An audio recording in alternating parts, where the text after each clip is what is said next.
as always, we like to lead off our program with a moment in time. Now, I stumped Sheed last week because it was a date in which he was traded from the night he returned to Portland after being traded to Detroit. Some have been obvious, some are not. This one, I think, falls in the middle. And today's date is April 30th, 1997. What in the world of Rasheed Wallace occurred on April 30th, 1997? That's a minute ago. That was playoffs. Mm-hmm. My second year in Portland. Mm-hmm. So it had to have been Cliff Robinson was still on that team. Gary. Well, let's. It might probably was an LA game or something like that. I think. Hey, I knew you'd figure it out. Let's roll the tape and show this man. This was your first playoff campaign as a Portland Trailblazer and an NBA player. It is Game 3, the one game that you guys won in this series against the Los Angeles Lakers. It was a 5-game series back then. But I see Shaq there. Look at the young Rasheed out there banging with Shaq.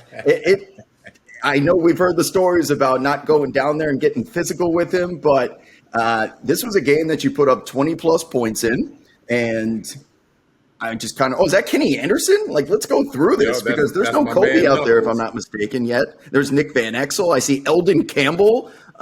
Is there an Eddie Jones sighting? This is a unique Lakers squad against Cliff Robinson. Yep. Look at the stare back from Sheed, man.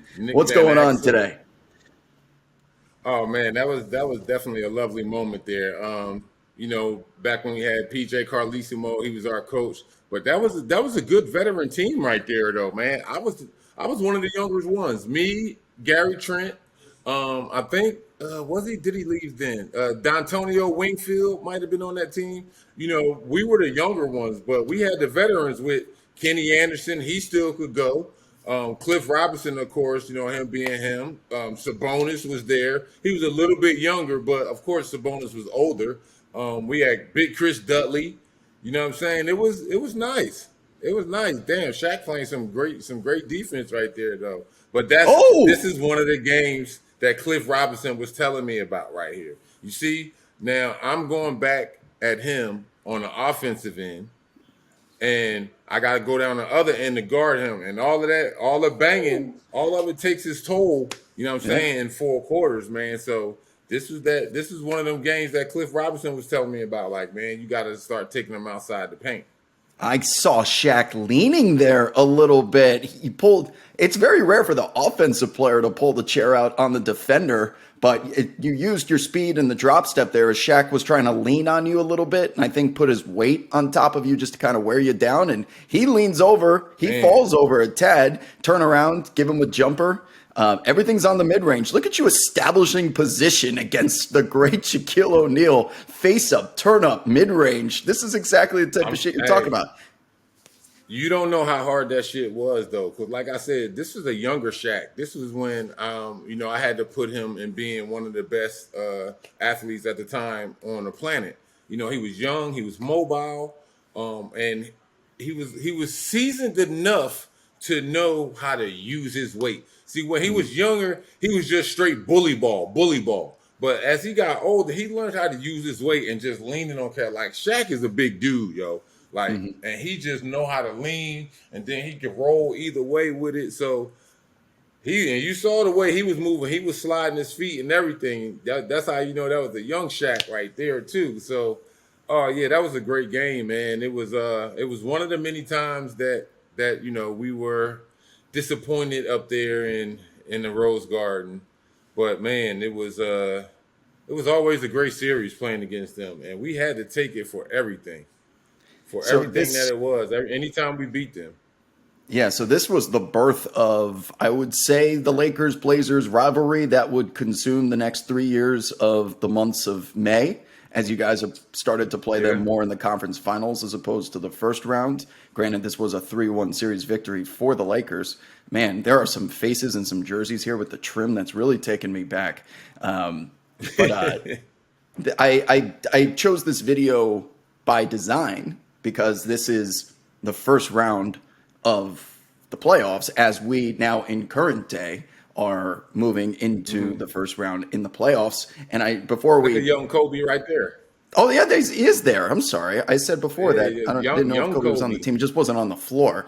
So it was Yeah. 97. I was like doing the math on the draft, and I just forgot for a second. But yeah, that's this was the birth of the NBA on NBC, the Sunday 4 o'clock game. It would always be Blazers Lakers.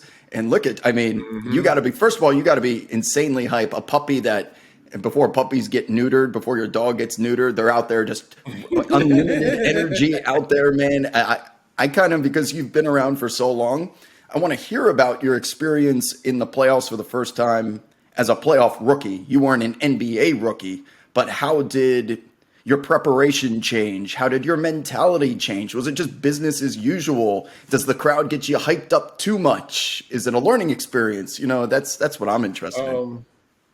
Man, I got to say it's all of the above, Walt. All of the above. You know, it's playoff atmosphere. For me, it was getting that real taste of playoff action, going against a great legendary franchise who had great players, you know, Hall of Fame players on there. And yeah, it was all of that. You know, I got hyped, yeah, in the first, you know, down back, you know, you losing your breath and shit because you so hyped and you so amped, but you know, you get it under control. And that's one of the things I think that helped me, one, play for a school like North Carolina when you're playing in big games, and then with my high school career as well, playing in big championship games and knowing how to keep you know, composure. So playing in this game right here, it was fun, man. To me, I always thought that it was one of the better matchups. We were young. They were Wow. young. They were just starting on their run. And it was between us. At this time, I think it was us and Sacramento who will always give that Laker team a run for their money. I'm looking at a young Robert Ory that's getting a little frustrated with an Big up shot and Bob. coming.